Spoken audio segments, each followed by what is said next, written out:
Puji Tuhan, Bapak Ibu. Selamat pagi menjelang siang. Ini biasanya waktu yang tengah-tengah ini waktunya orang ngantuk katanya. Salam sejahtera di dalam kasih sayang Tuhan Yesus. Bisa kasih senyum kiri kanannya lagi, saudaraku. Saudara ternyata lebih ganteng dan lebih cantik ketika senyum, saudara. Saya ingat lagu sekolah minggu yang jarang dinyanyikan tuh ya. Senyum dan bermuka gembira, angkat tangan, pujilah dia. Itu jarang lagi dinyanyikan ya. Dan saudara katanya, orang yang suka memuji menyembah Tuhan itu punya ciri khas dengan orang umum. Kalau lagi sakit kan orang mau bilang, aduh gitu kan. Kalau orang yang suka memuji Tuhan, aduh, lain. Kalau dinyanyikan, aduh Tuhan, gitu. Sakitnya tuh di sini, pulihkanlah. Nanti dilanjutin, bikin lagu. Kalau batuk juga orang umum, oh gitu. Tapi kalau orang yang suka muji Tuhan, oh. Kalau dinyanyikan, oh sana, gitu ya. Apakah saudara seperti itu? Baik, kita sekarang serius, saudara. Mari kita lihat bahwa tema khotbah bulan April masih memahami kasih karunia dan subtemanya itu adalah tentang mengerjakan kasih karunia Allah. Nah, kasih karunia itu adalah kata benda abstrak, saudara. Ya, kata benda abstrak jangan ditampilkan dulu. Ini ternyata orang yang belum biasa. Jangan ditampilkan. Jadi kata benda abstrak itu adalah menyampaikan perasaan kasih yang mendalam. Itu kasih karunia, kata benda abstrak. Nah sekarang tadi baru, next, pendahuluan. Nah kasih karunia atau anugerah, saudara sudah tahu semua khususnya yang jemaat Mahanaim yang baru datang mungkin kali ini baru tahu, jadi saya ulangi lagi. Kasih karunia itu atau anugerah adalah pemberian Allah yang terbaik, nggak sembarang pemberian. Dan cuma-cuma kepada manusia yang sebenarnya tidak layak menerimanya. Itu kasih karunia. Lalu ada yang tanya kepada saya, ya, diklik lagi. Nah ini dia. Lalu siapa kasih karunia itu? Ini ada kolerasinya dengan khotbah tadi pagi, Bapak Wakil Gembala itu. Saya kaget loh, kok sama ya, mirip ke situ. Padahal nggak pernah janjian, saudara. Beliau bergumul sendiri di sana, saya bergumul di sini, saudara. Lalu tetap di sini, tapi ada satu alur yang sama. Ketika seseorang bertanya, kasih karunia itu siapa, Om? Kasih karunia siapa? Nah, perlu, saudaraku, bahwa kasih karunia itu dia. Mari kita klik dulu. 1 Yohanes 4 ayat 16, next. Firman Tuhan berbunyi demikian. Kita telah mengenal dan telah percaya akan kasih Allah kepada kita. Allah adalah kasih. Dan barang siapa tetap berada di dalam kasih, ia tetap berada di dalam Allah dan Allah di dalam dia. Jadi siapakah Allah itu? Siapakah kasih karunia itu, saudaraku yang Tuhan kasih? Tidak lain, next. Kasih karunia adalah Allah itu sendiri. Yang memberikan dirinya kepada manusia yang dikasihinya. Yang kita tentu tahu itulah pribadi Yesus. Artinya tidak ada kasih karunia di luar Yesus. Itu omong kosong, saudaraku. Kasih karunia itu hanya ada di dalam Kristus. Karena Kristuslah kasih karunia itu. Wujud dari kasih karunia Allah. Diberikannya kepada kita melalui diri pribadi Allah sendiri yang tidak lain adalah Yesus Kristus. Next. Nah Allah yang adalah kasih itu sendiri, saudaraku, telah menyatakan karunia-Nya sejak manusia jatuh dalam dosa. Jadi ini tema dari Kejadian sampai Wahyu itu firman Tuhan dipenuhi dengan kasih karunia. Yang pertama dalam Kejadian 3 ayat 9, saudaraku, ini Taman Eden. Kasih karunia-Nya itu yang memberikan inisiatif untuk memberi solusi atas kejatuhan manusia pertama di dalam dosa. Coba kita lihat ayatnya ya. Next, Kejadian 3 ayat 9. Ketika manusia jatuh dalam dosa, manusia itu sembunyi. Lalu Tuhan di dalam ayat 9, Kejadian 3:9 mengatakan demikian, tetapi Tuhan Allah memanggil manusia itu dan berfirman kepadanya, di manakah engkau? Saudara mari berpikir, orang yang butuh dipulihkan itu manusianya apa Tuhannya? Yang salah kan? Tapi dia ngumpet loh saudaraku. Itu kalau Tuhan yang jadi saya, nggak tahu urusin saudaraku, ngapain orang begini? Petes, bikin manusia baru lagi selesai. Tapi enggak saudaraku. Kasih karunia Tuhan, dia berinisiatif datengin saudaraku. Itulah sebabnya tadi kasih karunia itu diberikan kepada orang yang sebetulnya nggak layak. Sudah salah, ngumpet lagi saudaraku, nggak tanggung jawab. Tuhan datang saudara. Dicari, ini bukan berarti Tuhan tidak tahu, Tuhan ngerti. Tuhan ingin keterbukaan. Di mana engkau? Lalu manusia itu setelah Tuhan memberi inisiatif, untung dia jawab saudaraku. Dia nongol jawab. Ketika mendengar langkah Tuhan itu, aku sembunyi karena aku telanjang. Lalu Allah bilang, siapa yang kasih tahu kamu wudhu? Lalu main tuding-tudingan kan. Ini perempuan yang kamu karuniakan. Perempuannya gak mau salah. Bukan saya, ulo. Sampai hari ini kan begitu ya. Manusia kalau terjadi sesuatu tanggung jawabnya dilempar. Tuhan memberi inisiatif, ini kasih karunia saudara. Kasih karunia. Sekarang masuk di perjanjian baru. Ketika Yesus jadi manusia. Belum disalib, pelayanan di bumi. Dalam Yohanes 8 ayat 10 dan 11. Kasih karunia-Nya atau karena kasihnya ia lebih memilih mengampuni daripada menghukum. Ia memberi kesempatan kedua kepada orang yang berdosa. Kita lihat ayatnya saudaraku, kita baca. Ini kisahnya perempuan yang kemarin dibahas oleh Bapak Yosef kalau nggak salah. Yang kedapatan berzinah saudaraku. Dibawa ke Tuhan. Firman Tuhan bilang begini, lalu Yesus bangkit berdiri dan berkata kepadanya, hai perempuan, di manakah mereka? Tidak adakah seorang yang menghukum engkau? Jawabnya, tidak ada. Tidak ada Tuhan. Lalu kata Yesus, aku pun tidak menghukum engkau. Pergilah dan jangan berbuat dosa lagi mulai dari sekarang. Jadi ketika wanita ini kedapatan berzina, diseret. Yang anehnya kalau berzina kan 2 orang, saudaraku, nggak mungkin seorang diri. Tapi laki-lakinya nggak ditangkap. Mungkin dari antara orang Farisi sendiri. Dia dijebak, dibawa ke Tuhan. Menurut hukum Taurat lempari batu nih sampai koit. Menurut Tuhan gimana? Tuhan nggak jawab, saudaraku. Dia tulis-tulis. Karena didesak terus, lalu dia bangkit berdiri. Oke lah, kalau begitu mau dihukum baik. Barang siapa di antara kamu yang gak pernah berbuat dosa, lemparkan batu pertama. Orang berpikir, orang tahu dosa, sopo. Mulai keluar dari yang tua. Lalu pergi semua, saudaraku. Saya pernah digituin waktu membuka pelayanan di Kemantel, udah pernah kesaksian, saudaraku ya. Untung istri saya waktu itu gak ikut. Saya habis khotbah tiba-tiba dipanggil sama RT saya. Bapak bisa keluar sebentar. Saya digiring, saudaraku. Ke kelurahan, dihakimi sama mereka, banyak di situ. Siapa yang suruh Anda bikin pelayanan di sini? Masih ingat kata-katanya, ini Allah. Tapi waktu saya jalan, saudaraku, suaranya mengerikan. Iya, pendeta Cina manik, maaf ya. Pati nih baik, bakar baik, saudara denger begitu ngeri gak saudaraku? Saya wani denger begitu, saya gemeter juga loh saudara. Diduduki itu banyak orang saudaraku. Tahu-tahu saya dihakimi. Saya bilang mendirikan gereja siapa? Saya memberikan pelayanan ini agama sah di Indonesia. Singkat cerita sudahlah begitu.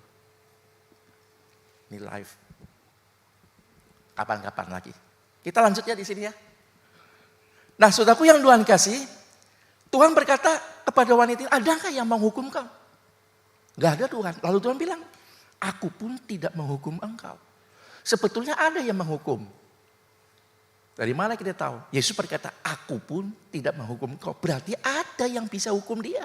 Siapa? Tuhan bilang, aku pun. Yesus sendiri. Tapi Tuhan memilih mengampuni orang ini. Bukan menghukum. Seperti orang-orang Farisi yang katanya taat agama. Ngerti agama, ngerti ayat-ayat. Tapi sok menghakimi.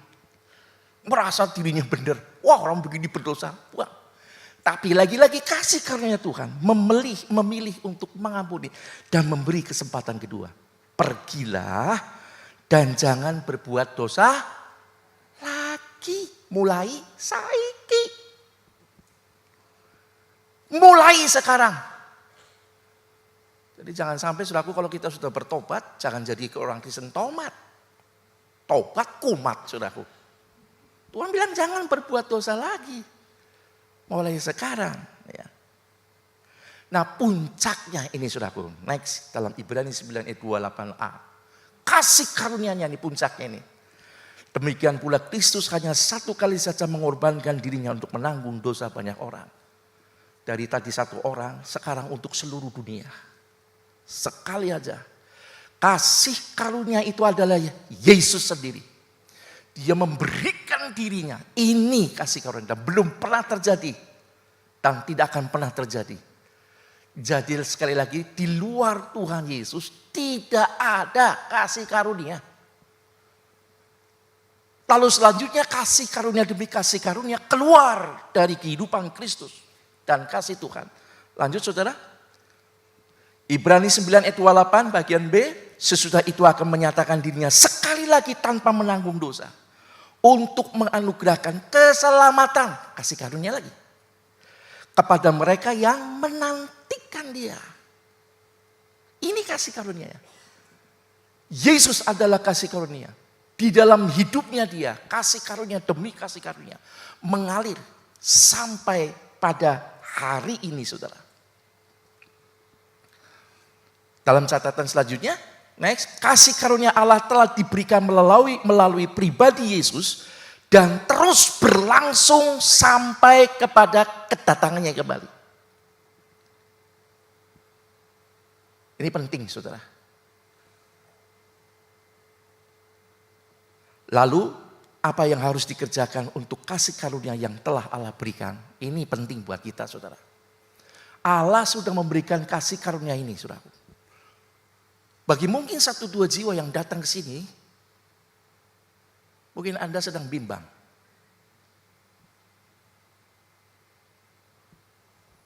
Saudaraku yang Tuhan kasih karunia ini masih berlaku. Terima Tuhan Yesus. Tadi ada kesaksian dari di Gideon, saudaraku. Bagaimana kasih karunia itu yang kemudian tertulis di dalam kitab. Dibagikan dan dibaca. Dia membaca tentang kasih karunia. Pengampunan, keselamatan sudah dibuka. Untuk siapa saja. Bagi yang mau terima loh saudaraku ya. Bukannya gak terima. Maka hari itu juga kasih karunia yang muaranya adalah keselamatan berlaku bagi orang ini. Dan ini harus diberitakan terus. Harus diberitakan terus. Sebab kasih karunia-Nya itu, tadi Bapak Jeff itu pagi mengatakan selama masih ada yang disebut hari ini, gunakan itu saudaraku. Saya percaya di antara saudara masih ada keluarga yang belum percaya Tuhan. Kasih karunia ini sudah dibuka. Segera beritakan saudaraku. Segera beritakan itu. Supaya mereka bisa menjangkau dan menerima kasih karunia itu dan diselamatkan. Nah sekarang buat kita saudaraku yang Tuhan kasih, yang sudah percaya ini. Bagi orang yang percaya juga tidak boleh tinggal diam saudaraku. Dalam Filipi 2 ayat 12 dikatakan begini saudaraku. Hai saudara-saudaraku yang kekasih. Kamu senantiasa taat sampai hari ini nih. Ya, saudara masih taat ya. Kan kebaktiannya rajin ya kan. Bukan Kristen napas ul ya kan. Tahu Kristen napas ul? Datangnya kalau nggak Natal, Paskah sama ulang tahun gereja itu namanya Kristen napas ul. Saudaraku. Tapi tiap minggu datang taat. Oh, udah terima keselamatan, sudah terima kasih karunia Tuhan. Ini harus terus dikerjakan. Saudaraku. Karena itu tetaplah kerjakan keselamatanmu. Itu kasih karunia itu kan muaranya keselamatan. Kasih karunia itu muaranya ini saudaraku, di selamatnya. Lalu dari keselamatan ini kasih karunia lainnya akan mengalir dalam kehidupan kita. Harus dikerjakan keselamatanmu dengan takut dan gentar. Bukan saja pada waktu aku masih hadir, tetapi terlebih pula sekarang waktu aku tidak hadir. Maksud Paulus bukan cuma ketika Paulus lagi ngajar firman Tuhan seperti ini nih. Dengar firman Tuhan sudah dengar, iya. Masuk akal, cengli. Apalagi saudaraku selain cengli. Cenglu, tidak ada ya. Masuk akal. Begitu bubar, lalen. Khotbah apa? Mbu, yang aku ingat sing khotbah sing batu kinclong. Itu toh yang diingat. Kan repot saudaraku.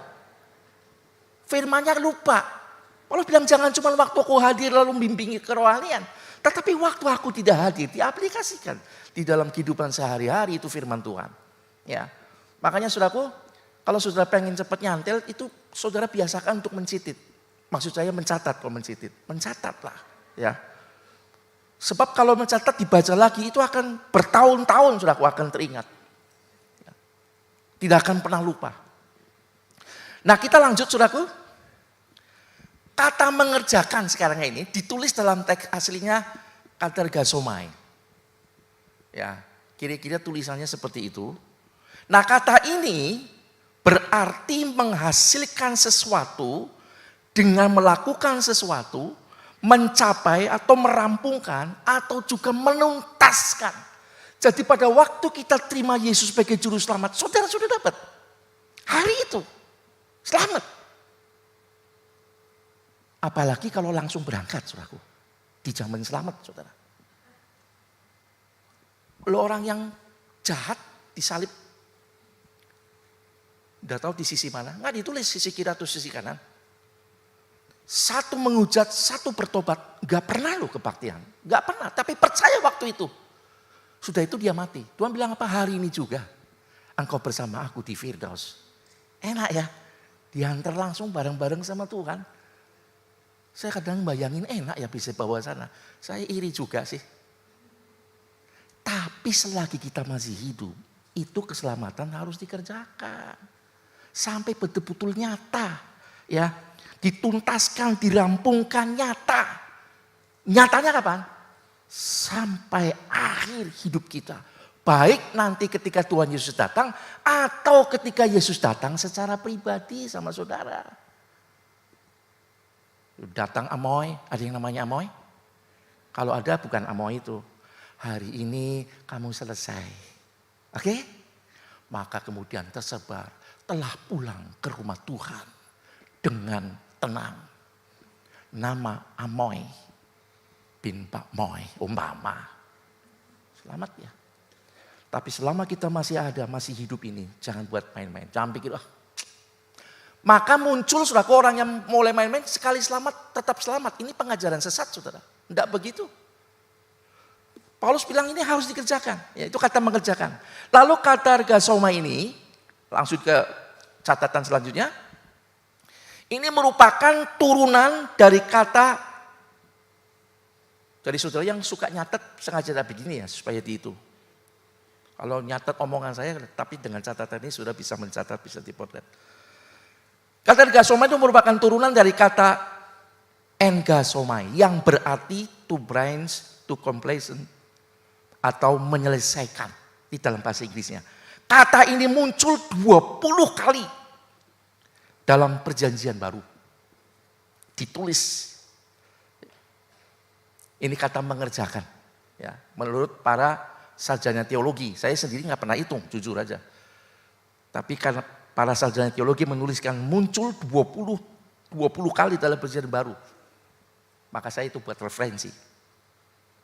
Selanjutnya, dalam Filipi 2 ayat 12 ini, mengerjakan keselamatan adalah arahan untuk membiarkan kelahiran baru dalam Kristus terwujud dalam tindakan. Gak cuma percaya Yesus selamat, enggak. Dikerjakan dalam tindakan. Artinya, kita harus, klik lagi, poin pertama, menjalani hidup yang mengalami dan mengerjakan karya penyelamatan Allah dalam kehidupan kita. Harus ada perubahan. Firman Tuhan bilang orang yang di dalam Tuhan sesungguhnya menjadi ciptaan yang baru. Yang lama sudah berlalu, yang baru sudah datang. Ini mesti dibuktikan. Gak cuma ngaku percaya jadi Kristen. Jangan saudara waktu dulu belum percaya sama Tuhan, tukang goroh saudaraku. Padahal jadi Kristen doyan nipu, ya pada baik.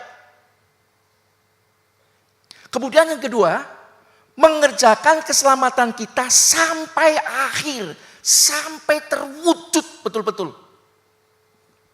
Yaitu tadi, kalau diizinkan sampai kedatangan Tuhan Yesus, kita didapatkan setia, terwujud sudah kita. Sempurna keselamatan itu. Kecuali saudara berangkat duluan, yaitu Yesus datang pribadi dalam kehidupan saudara. Ya, caranya macam-macam, bisa lewat sakit dan macam-macam. Selanjutnya, yang ketiga adalah melayani Tuhan tanpa mengeluh atau bersungut-sungut. Ini mencakup mulai dari kita percaya sampai pada saat kita nanti masuk surga.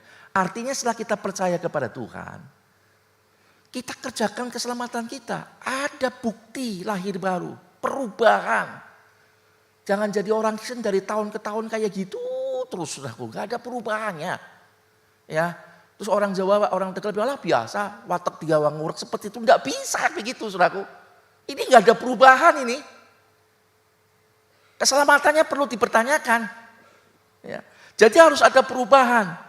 Tadi sekali lagi, saudaraku yang Tuhan kasih, Bapak Jeff katakan tadi pagi, selama ada waktu disebut hari ini kesempatan, ini kasih karunia untuk kita berubah, untuk kita mengubah hidup kita.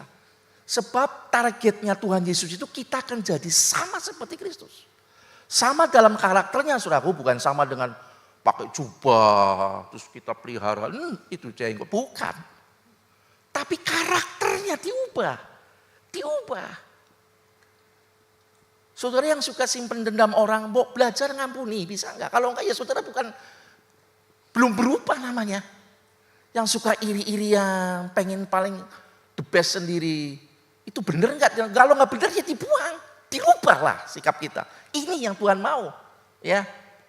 Nah, lanjut. Kalau sampai kita lalai, jika kita lalai mengerjakan kasih karunia keselamatan kita bisa kehilangan keselamatan yang sudah disediakan bagi kita itu. Jadi sekali selamat tetap selamat itu sesat, saudaraku. Makanya Tuhan pun dalam Matius pasal 7 ayat 22 dan selanjutnya berkata, pada waktu itu aku akan berterus terang kepadamu. Aku enggak kenal kamu. Padahal yang ngaku-ngaku kenal Tuhan tuh ngomongnya apa, saudaraku? Aku ngusir setan demi namamu. Mengadakan mujizat demi namamu. Menumpangkan tangan orang sembuh demi namamu. Tapi Tuhan bilang apa? Aku enggak kenal kamu. Jadi saudara, bukan pelayanannya yang hebat yang Tuhan nilai. Tapi perubahan ini loh, rohani kita. Kita harus bertobat enggak sebetulnya? Jangan jadi pendeta yang enggak bertobat. Jadi pelayan yang enggak bertobat. Cuma di gereja aja rohaninya. Di luaran podo ae. Ini loh saudaraku yang Tuhan kasih. Ya, sebab sekali lagi saya terus terngiang-ngiang pengajaran Bapak Gembala. Kita akan menuju gereja sempurna. Sebentar lagi akan ada pemisahan. Gereja sempurna dan tidak sempurna. Hargai kasih karunia itu. Kerjakan kasih karunia selama kita masih disebut hari ini. Masih bernafas. Ya. Klik lagi kemudian kata takut sekarang di sini. Kata takut dan gentar dalam Filipi 2 dan 12 ini dalam bahasa Yunani ditulis phobos dan tremos. Bukan termos ya, tremos. Phobos adalah kata benda yang berarti takut, teror atau tanda bahaya. Tapi dalam perjanjian baru kata ini kemudian diterjemahkan sebagai takut. Itu yang disebut phobos. Dan para sarjana teologi mencatat ditulis 43 kali itu. Kata phobos. Takut kepada Tuhan ya dengan rasa hormat. Bukan ketakutan seperti kepada sesuatu. Bukan. Nah kemudian tremos. Tremos adalah kata Yunani yang berarti gentar. Nah dalam Filipi 2 ayat 12 tadi sebagai ayat pokok kita. Takut dan gentar itu merupakan ungkapan lazim dalam perjanjian lama. Takutlah dan gentarlah kepada Tuhan. Ya. Mari kita lihat takutnya saudaraku yang Tuhan kasih. Ungkapan ini, klik lagi. Tidak harus ditafsirkan dengan menekankan kata-kata takut dan gentarnya saudaraku. Maksud yang ditujukan di sini adalah sungguh-sungguh dengan kesadaran akan kelemahan diri sendiri dan dengan ingat akan keadilan Allah. Kita ini masih manusia, saudara, lemah. Masih bisa berdosa. Makanya kita mesti kerjakan keselamatan kita. Terus berpegang kepada Tuhan. Dengar pengajaran firman Tuhan. Jangan malah pergi hilang, saudaraku. Karena kita itu sadar bahwa kita masih lemah. Kita butuh Roh Kudus. Ya, itu yang pertama. Yang kedua kita harus sadar, saudaraku. Bahwa Allah betul penuh kasih karunia. Allah itu berkemurahan. Tapi bukan berarti murahan, saudaraku. Dipermainkan. Enggak. Kalau enggak, tidak ada yang Tuhan bilang, aku enggak kenal kamu, nyala. Padahal pelayanannya hebat. Kalau kita enggak kerjakan kekristenan kita dengan sungguh-sungguh, enggak ada perubahan, saudaraku ya. Tuh, saya lagi-lagi dengar, kayak dari tahun ke tahun orang ini seperti ini, goroi sana sini, saudaraku. Masih dorong, nibak-nibak yang lain, ini enggak ada perubahan. Ini bisa berbahaya, saudaraku. Karunia yang dibuka bebas itu kok nggak dikerjakan. Bisa jadi Tuhan katakan, aku nggak kenal kamu. Lanjut ya. Nah sekarang takut akan Tuhan itu yang seperti apa Pak? Aplikasinya. Takut akan Tuhan ini. Amsal Sulaiman saya ambil saudaraku. Yang gampang aja supaya bisa dicerna. Lihat. Takut akan Tuhan ialah. Bukan wedi seperti kata membedi. Membenci kejahatan. Kalau saudara takut sama Tuhan pasti benci sesuatu yang jahat. Aku orang seneng orang wong awas kok ya. Saudara pikir, bener enggak kalau di hadapan Tuhan seperti itu? Pengajarannya ada enggak? Kalau kamu marah, dendamlah. Kalau perlu lempar batu dari belakang, ada ayatnya enggak? Enggak ada. Lalu yang ada apa? Ampuni. Ya ampuni dong. Itu namanya saudara takut sama Tuhan. Takut kita mengecewakan Tuhan.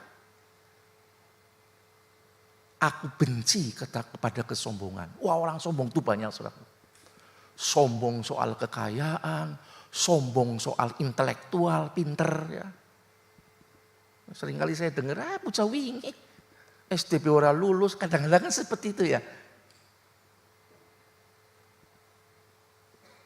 Sombong dalam soal pakaian, sombong dalam penampilan diri, ya.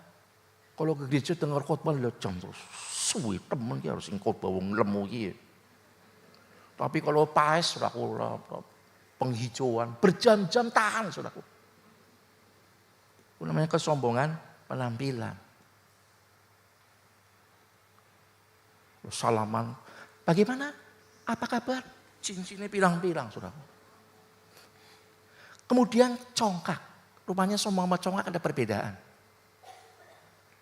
Congkak itu cenderung suka ngeremehin orang lain. Merendahkan orang lain. Ya. Nggak nganggep orang lain. Sedurungoknya bocor halus. Kamu Tegal seringnya begitu ya. Kalau benar, kalau enggak kita congkak saudaraku. Ngerendahin orang lain enggak boleh begitu saudaraku. Ya. Enggak boleh begitu. Kemudian tingkah laku yang jahat. Ini macam-macam. Sudah 16 menit kurang lagi. Kalau dijabarkan banyak sekali saudaraku. Ya. Dan mulut penuh muslihat. Nah ini repot saudaraku. Mulut penuh muslihat itu bahaya saudaraku. Apa yang diucap dengan yang kenyataan enggak seperti itu. Jadi ini saudaraku takut akan Tuhan. Ya, artinya kita menjaga kehidupan kita. Supaya selaras dengan kasih karunia yang kita terima nih. Kita sebetulnya udah gak layak saudaraku. Diampuni, ditebus. Hidup kita harus ada di bawah kasih karunia Tuhan. Ada perubahan. Tuhan gak suka kejahatan, mau kita ditebus dari kejahatan, loh ya jangan hidup jahat lagi. Ya maksudnya seperti itu Bapak Ibu. Mari kita lihat catatan selanjutnya dalam Roma 2 ayat 4. Tadi disinggung juga sama Bapak Jeff, makanya saya bilang ada kolerasinya bisa nyambung. Roma 2 ayat 4 katakan, maukah engkau menganggap sepi kekayaan kemurahannya, kesabarannya dan kelapangan hatinya? Tidakkah engkau tahu bahwa maksud kemurahan Allah ialah menuntun engkau kepada pertobatan? Tobat, Bapak Ibu. Saudara mungkin sudah bertobat, tidak lagi melakukan kejahatan. Misalnya dulu saudara sempat pencuri, wis orang nyuri maling aku kok.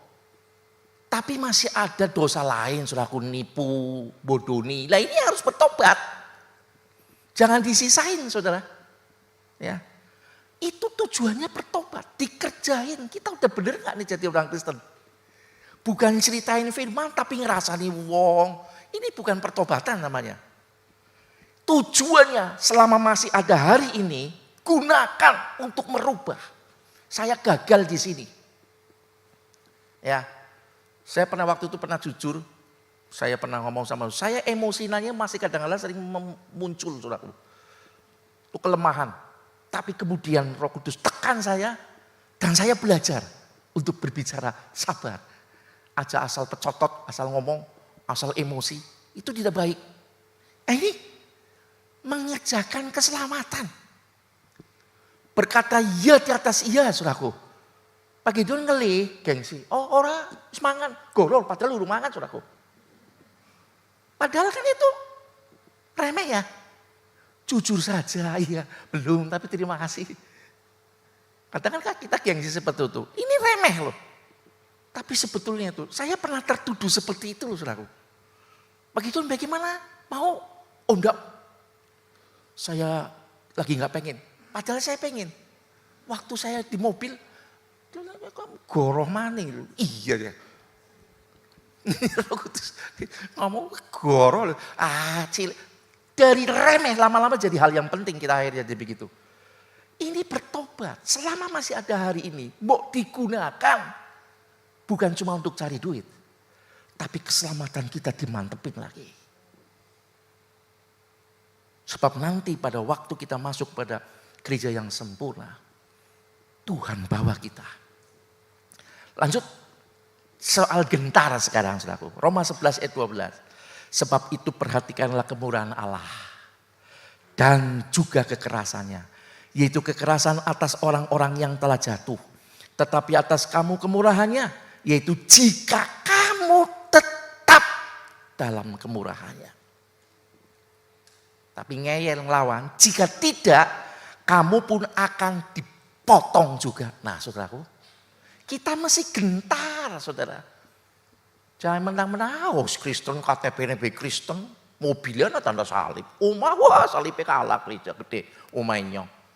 Itu bukan jaminan.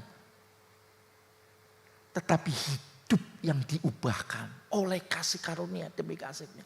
Saudara kita bisa duduk dengan firman Tuhan ini kasih karunia loh saudara. Sebab di berbagai tempat ada orang yang sudah gak dikasih kesempatan. Mau mangat gereja loh, tapi aku dengar masuk ICU, Kim. Kasih karunia udah dihentikan sama Tuhan. Kita pasti bersyukur. Dari pagi disinggung juga kasih karunia itu berbicara soal waktu. Itu kasih karunia. Mbok digunakan. Mari Bapak Ibu. Ya, digunakan itu. Sebagai perbaikan kehidupan kita. Ubah. Apa yang merugikan, apa yang kita produksi merugikan orang lain saudaraku.